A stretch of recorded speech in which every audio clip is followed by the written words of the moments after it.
दिल्ली जैसे बड़े शहरों में एक गरीब माँ और उनकी बेटी रहा करती थी। लता अपने स्कूल से आकर अपनी माँ से कहती है, माँ कल स्कूल के तरफ से सभी बच्चों को पिकनिक ले जा रहे हैं। उसके लिए सभी बच्चों से 400 रुपये लेकर आने को कहा है।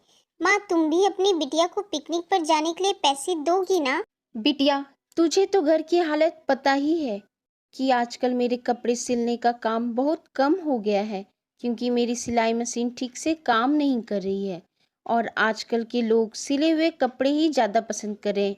ऐसे में कमाई भी बहुत कम हो गई है। दरअसल लता की माँ विमला के पास जो सिलाई मशीन थी वो बहुत ही पुरानी हो गई थी, क्योंकि वो एक पुरानी सेकेंड हैंड सिलाई मशीन थी जो विमला किसी से खरीद के लाई थी। लता बहुत समझदार बच्ची थी। उसने अपनी माँ से कहा, कोई बात नहीं माँ, मैं कल पिकनिक पर नहीं जाऊंगी। मुझे माफ़ कर दे मेरी बच्ची, मैं कैसी माँ हूँ। अपनी गरीबी की वजह से मैं तुझे छोटी छोटी खुशियाँ भी नहीं दे सकती। मुझे माफ़ कर दे मेरी बच्ची, मैं तेरे लिए कुछ नहीं कर पा रही।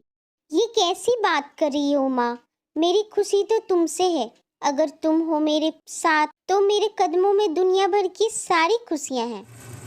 विमला लोगों के कपड़े सिलने का काम करती थी, लेकिन अब तो ज़्यादातर लोग सिले हुए कपड़े पहनते हैं या ऑनलाइन रेडीमेड कपड़े पहनते हैं। इसलिए विमला को छोटे मोटे काम से ही काम का गुजारा करना पड़ता था, जिससे उसकी कमाई बहुत कम हो रही थी। दोनों माँ बेटी कम पैसे में ही अपनी जिंदगी का गुजारा कर। लता के स्कूल में उसकी गरीबी का सभी बच्चे मजाक उड़ाया करते थे। उसकी पुरानी ड्रेस और फटे मोजे देख के दूसरे सभी बच्चे उस पर हंसते थे। लता, तेरे पास नए स्कूल ड्रेस खरीदने के लिए पैसे नहीं है तो मुझे बोल। मेरे पापा ने मेरे लिए नया ड्रेस खरीदा है। मैं अपना पुराना स्कूल ड्रेस तेरे लिए लेते आऊंगी। तू कब तक फटी हुई स्कूल ड्रेस पहनकर स्कूल आया कर? नहीं, मुझे तुम्हारा पुराना स्कूल ड्रेस नहीं चाहिए। मेरी माँ मेरी फटी हुई स्कूल ड्रेस को सिलकर बिल्कुल नया जैसा कर देगी। अच्छा, तेरी माँ इतनी अच्छी सिलाई करती है तो अपने फटे हुए मोजे भी सिला लेना। हा हा हा, क्यों साथियों? इतना कहते ही वो बच्ची हंसने लगी।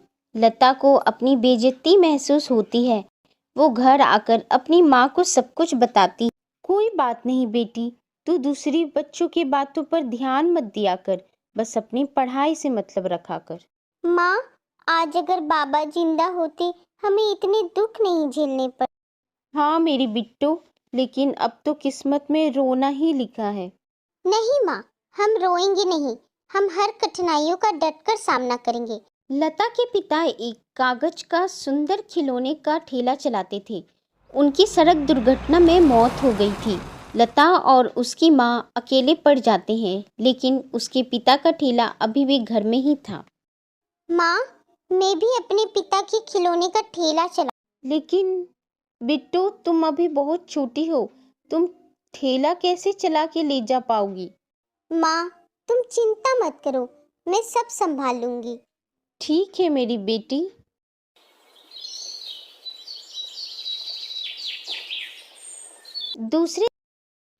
दूसरे दिन से लता सुबह स्कूल जाती और शाम को अपना कागज के खिलौने का ठेला लेकर उसे बेचने के लिए जाती। धीरे धीरे सुंदर खिलौनों को बेचकर अच्छी कमाई हो जाती। वह अपनी माँ के साथ घर खर्च में सहयोग करने लगी। इस कारण से स्कूल के बच्चे उसका ठेला वाली कहकर मजाक उड़ाने लगे। तो क्या हुआ, मेहनत करती हूँ और पैसे कमाकर अपनी माँ का हाथ बटाती हूँ। किसी के आगे भीख तो नहीं मांगती हूँ ना। लता अपने जवाब से सबका मुंह बंद कर देती है। ऐसे ही कुछ दिन बीत जाते हैं। फिर एक दिन स्कूल में प्रिंसिपल मैडम अनाउंसमेंट करती, बच्चों, हमारे स्कूल में एक फैंसी ड्रेस की प्रतियोगिता है। सभी बच्चों को इस प्रतियोगिता में हिस्सा लेना है। जो बच्चा इस प्रतियोगिता में प्रथम आएगा उसे पूरे 35,000 का इनाम मिलेगा। अनाउंसमेंट सुनकर लता ने सोचा, ये इनाम मुझे मिल जाएगा तो मैं माँ के लिए एक नई सिलाई मशीन ले लूँगी। लेकिन फैंसी ड्रेस कंपटीशन में पहनने के लिए मेरे पास कपड़े कहाँ से आएंगे?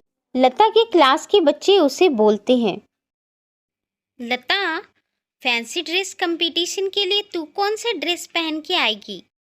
हाँ, ये क्या पहन के आएगी? इसके पास तो स्कूल के लिए भी ढंग की ड्रेस भी नहीं है। लता, मेरे पास एक पुरानी ड्रेस है, कहे तो मैं तेरे लिए ला दूं? नहीं नहीं, मुझे तुम्हारे कपड़े की जरूरत नहीं है। मेरी माँ है ना, वह कुछ अच्छा ड्रेस सिल देगी। हाँ, तेरी माँ ने दूसरे के कपड़ों से चोरी करके कुछ कपड़े तो बचा ही लिए होंगे। उन्हीं कपड़ों में से कुछ ड्रेस बनवा लेना, है ना दोस्तों। सहेलियों की बात सुनकर लता उदास हो जाती है। जब वह स्कूल से घर आती है तो विमला उसे खाना देती। बिट्टू, मेरी लाडो आ गई, आके खाना खा ले। नहीं माँ, मुझे भूख नहीं है। क्यों भूख नहीं है? तू तो पहले से दुगनी मेहनत कर रही है। तू अगर ठीक से खाना नहीं खाएगी तो पढ़ाई और काम दोनों एक साथ कैसे करेगी? तब लता स्कूल की सारी बातें अपनी माँ को बताती है।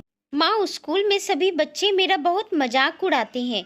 माँ, स्कूल में मेरी फैंसी ड्रेस की प्रतियोगिता है और मुझे वो प्रतियोगिता हर हाल में जीतनी होगी ताकि मैं उन सब का मुंह बंद कर सकूं। लेकिन तू प्रतियोगिता में पहन के क्या जाएगी? मेरे पास इतने पैसे नहीं कि मैं तुझे नई ड्रेस दिलवा सकूं। तभी लता का ध्यान उसकी पुरानी कॉपियों की ओर जाता है। वो सभी कॉपियां भर चुकी थी और एक कोने पर रखी हुई थी। माँ, मेरी इन कॉपियाँ किस दिन काम आएंगे? कागजों से एक प्रिंसेस गाउन बनवाएंगे। कॉपियों के कागज से गाउन? हाँ माँ, इसके पहले ये गाउन किसी ने देखा भी नहीं होगा। ठीक है मेरी बच्ची, मैं तेरे लिए कागज का गाउन तैयार करूंगी। लता कुछ अखबार कबाड़ी वाले से ले आती है। फिर उसकी माँ और लता कागज के गाउन बनाने की तैयारी करते हैं। 4 दिन में उसकी ड्रेस बनके तैयार हो जाते हैं। उसकी माँ उसके लिए एक सुंदर सा गाउन बनाकर तैयार कर देती है। फिर लता की माँ उसके लिए एक क्राउन भी बना देती। आखिरकार प्रतियोगिता वाला दिन भी आ जाता है। लता कागज का गाउन पहनकर उस प्रतियोगिता में जाती है। उसे देख सभी बच्चे उसका मजाक उड़ाने लगते। अरे लता, ये क्या पहन के आई है? बच के रहियो, कहीं हवा चली और तुझे अपने साथ उड़ा के न ले जाए, या कहीं तेरा ये गाउन ही ना उड़ जाए। मेरी माँ और मैंने इस ड्रेस को बनाने में बहुत मेहनत की है। कागज का गाउन बनाने में बहुत मेहनत लगी है हमारी। कुछ देर बाद प्रतियोगिता शुरू होती है। सभी लड़कियां स्टेज पर एक एक करके आती है और अपनी ड्रेस का जलवा दिखाती है। फिर सबसे आखिरी में लता का नंबर आ जाता है। लता अपना कागज का गाउन पहने आती है। उसका गाउन जजेस को बहुत पसंद आता है और उन्होंने लता को इनाम के 35,000 और फर्स्ट प्राइज देते हुए उसका हौसला बढ़ाया। लता, तुम्हारा कागज का गाउन सबसे यूनिक और सबसे हटके था। इससे पहले मैंने कभी ऐसा गाउन नहीं देखा। सर, ये मेरी माँ की मेहनत का नतीजा है। उन्होंने इस गाउन को बनाने में बहुत मेहनत की है। अच्छा, अगर वो भी यहाँ है तो उन्हें स्टेज में बुलवाऊं। लता की माता, अगर आप यहाँ मौजूद हैं तो कृपया करके स्टेज पर आ जाएं। विमला स्टेज पर आती है और जजेस उन कारीगरी की खूब तारीफ करते हैं और फिर ऑडियंस में बैठे सभी बच्चों के पेरेंट्स ताली बजाकर उनका सम्मान बढ़ाते हैं। यह देखकर विमला भावुक हो जाती है। फिर लता अपनी माँ को वो इनाम और ट्रॉफी देती है, साथ ही अपनी माँ के आशीर्वाद लेती है। लता की सारी क्लासमेट के सिर शर्म से झुक जाते हैं और लता इनाम में मिले पैसों का माँ के लिए नई सिलाई मशीन लेती है। कुछ ही दिनों में उसके कागज का गाउन की तारीफ हर जगह होती है और कपड़ों के बड़े बड़े व्यापारी उसके घर आने लगते हैं और उससे बड़े ऑर्डर देकर जाते हैं।